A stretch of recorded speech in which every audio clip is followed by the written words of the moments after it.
வணக்கம் நண்பர்களே, முக்கிய செய்திகளை இந்த பதிவில் பார்க்க போகிறோம். சமீபத்தில் மதுரை மேற்கு தொகுதியில் அண்ணாமலை கேம்பெயின் பண்ணுறதுக்காக போயிருந்தார். மதுரை மேற்கு தொகுதியுடைய என்டிஏ வேட்பாளர் யார்? செல்லூர் ராஜு அவர்கள்.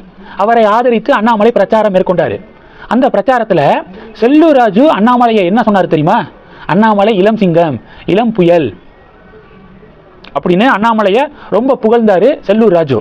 அப்படி புகழும்போது இடையில என்ன சொன்னார்னா, தேசியமும் தெய்வீகமும் தனது இரு கண்களாக வாழ்ந்தவர் பசும்பொன் முத்துராமலிங்க தேவர் ஐயா அவர்கள். அவருடைய மறு வடிவமாக இன்னைக்கு அண்ணாமலை இருக்காரு அப்படின்னு செல்லூர் ராஜு பேச திமுகவுடைய கூட்டணி கட்சிகள் கதறிக்கு இருக்காங்க. முதல்ல பார்த்தீங்கன்னா மாணிக்கம் தாக்கூர் கதறினாரு. தேவர் ஐயாவை அவமரியாதை பண்ற மாதிரி இருக்கு, அது எப்படி அண்ணாமலையை பசும்பொன் முத்துராமலிங்க தேவர் ஐயாவோட கம்பேர் பண்ணலாம் அப்படின்னு மாணிக்கம் தாக்கூர். பாஜக காரங்க சொன்னாங்க, திமுகவோட கூட்டணி வேண்டாம் அப்படின்னு டெல்லியில் எவ்வளவோ கெஞ்சினீங்க. உங்கள் பேச்சை ஒரு துளி கூட மதிக்கலை காங்கிரஸ் மேலிடம். உங்களுடைய பேச்செல்லாம் மீறி திமுகவோட தான் மறுபடியும் கூட்டணிக்கு போயிருக்காங்க. அதனால் உங்கள் கட்சியிலேயே உங்களுக்கு வேல்யூ இல்லை.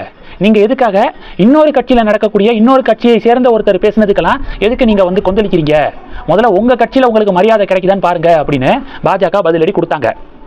இப்போது வைகோ இருக்காருல்ல, மதிமுகவுடைய தலைவர் வைகோ, அவர் என்ன சொல்லியிருக்காருன்னா, இதை கேட்கவே சகிக்கலை.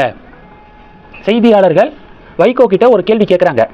இது மாதிரி பசும்பொன் முத்துராமலிங்க தேவர் ஐயாவுடைய மறு வடிவமாக அண்ணாமலை இருக்காருன்னு செல்லூர் ராஜு சொல்லியிருக்காரு, இதை பற்றி என்ன நினைக்கிறீங்க அப்படின்னு பத்திரிகையாளர்கள் கேட்ட கேள்விக்கு வைகோ சொல்கிறாரு, இதை கேட்கவே சகிக்கலை அப்படின்னு கமெண்ட் பண்ணியிருக்காரு.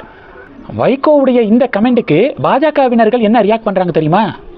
திமுகலேருந்து உங்களை விளக்குனாங்களே, நீக்குனாங்களே, அப்போது உங்களுக்காக எவ்வளோ பேர் வந்து போராடினாங்க உங்களுக்கு ஆதரவாக. இப்போ நீங்கள் என்ன முடிவில் இருக்கீங்க? அதே திமுகவோட கூட்டணி வச்சுருக்கீங்க. அதுவும் உங்களுக்கு ஒதுக்குனது மொத்தம் 4 தொகுதி. 4 தொகுதியுமே தனி சின்னத்தில் போட்டியிடாமல் உதயசூரியன் சின்னத்தில் போட்டிடுறீங்க. உங்கள் கட்சியையே அப்படியே திமுக கிட்ட ஒப்படைச்ச மாதிரி மதிமுகவுடைய செயல்பாடுகள் இருக்குது. நீங்கள் அண்ணாமலைக்கு எதிராக கமெண்ட் பண்ணுறீங்களா அப்படின்னு பாஜகவினர்கள் ரியாக்ட் பண்ணுறாங்க. இது ஒரு பெரிய டிபேட்டாக மாறி இருக்கு. செல்லூர் ராஜு என்ன சொல்லியிருக்காரு? செல்லூர் ராஜு பேசினதுக்கு எதிராக தானே இப்போ திமுக கூட்டணி பொங்கிக்கு இருக்காங்க. செல்லூர் ராஜு அவர் பேசினதில் உறுதியாக இருக்காரு. செல்லூர் ராஜு கொஞ்ச நேரத்துக்கு முன்னாடி அவருடைய சமூக வலைதளத்தில் ஒரு பதிவிட்டிருக்காரு. அதில், அன்பு சொந்தங்களுக்கு வணக்கம், நம் தெய்வீக திருமகன் பசும்பொன் தேவர் ஐயா தேசியத்தையும் தெய்வீகத்தையும் இரு கண்களாக கொண்டு வாழ்ந்தவர். எல்லா சமுதாய மக்களும் நல்வாழ்வு வாழ வேண்டும் அப்படின்னு இறுதி மூச்சு வரை பாடுபட்ட நம் ஐயா அவர்களுக்கு இணையாக யாரையும் குறிப்பிட முடியாது. இருந்த போதிலும் அந்தந்த காலகட்டங்களில் வருகிற தலைவர்களை நாம் நம் தலைவர்களோடு ஒப்பிட்டு பேசுவது வழக்கமான ஒன்றுதான். பசும்பொன் முத்துராமலிங்க தேவர் ஐயாவோட யாரையும் இணையாக குறிப்பிட முடியாது. ஆனால் அந்தந்த காலகட்டங்களில் வரக்கூடிய தலைவர்களை நாம் நம் தலைவர்களோடு ஒப்பிட்டு பேசுவது வழக்கமான ஒன்றுதான். இதை வைத்து யாராவது அரசியல் செய்தால் என் தெய்வீக திருமகன் சொல்வதைப் போல அவர்கள் அரசியல் பேடிகள், நன்றி வணக்கம் அப்படின்னு செல்லூர் ராஜு அதிரடியாக பதிவிட்டிருக்காரு. இது மேலும் திமுக கூட்டணிக்கு கதறலை ஏற்படுத்தியிருக்கு. என்ன சொல்ல வர்றாருன்னா, அப்படி தான் சொல்லுவேன், அண்ணாமலை தேவர் ஐயாவுடைய மறு வடிவம் தான் அப்படின்னு அப்படி தாங்க சொல்லுவேன் அப்படிங்கிறதான் செல்லூர் ராஜு அவர்களுடைய இந்த ட்விட்டர் பதிவுக்கான மறைமுக அர்த்தம்.